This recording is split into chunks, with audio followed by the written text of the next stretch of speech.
You know, last week we were talking about, is Jesus 100% God? And one of the questions I received from Mary Lefebvre was, where did God come from? And I responded to her that Colossians 1:17, it says, he is before all things, and in him all things hold together. And that's what the Bible tells us about God. But I think that's going to be the number one question that people are going to have when we all get to heaven. So let's talk about that today in your morning cup of inspiration. You know, as I was researching this, I see that Billy Graham said, God had no beginning, just as he will have no end. He has always existed, and he always will. You know, a while ago, years ago now, I directed a television show for Josh McDowell. He's a well-known author. And when he was asked the question of, is there a God, or does God exist? Where did he come from? He even said that we assume that everything, including God, is subject to the limitation of time and space, which God is not. And these questions might be legitimate if God is subject or to our constraints of perception. But again, he is not.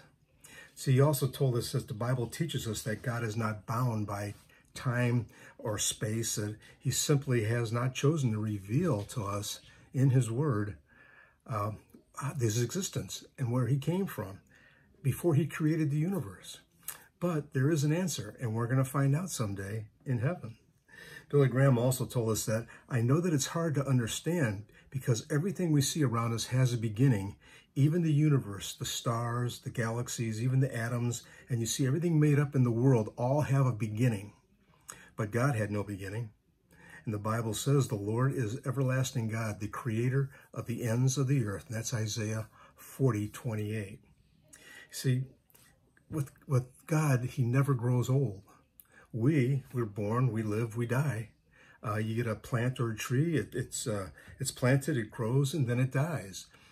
Even rocks, eventually that they get weathered and they disintegrate and they're gone. But God never changes. The Bible tells us that in Malachi 3:6, I, the Lord, do not change. And this is the one reason why we can depend on him. He's never going to change. He's never going to change his mind and never going to go back on his promises to us. God has no beginning and will have no end. I wrote this down today.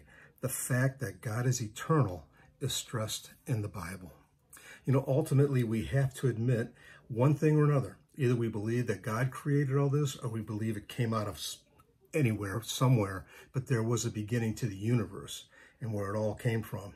So whether you believe in God or not, you're going to believe in someone that's either an infinite personal God, or you're going to believe in a lifeless piece of matter, basically.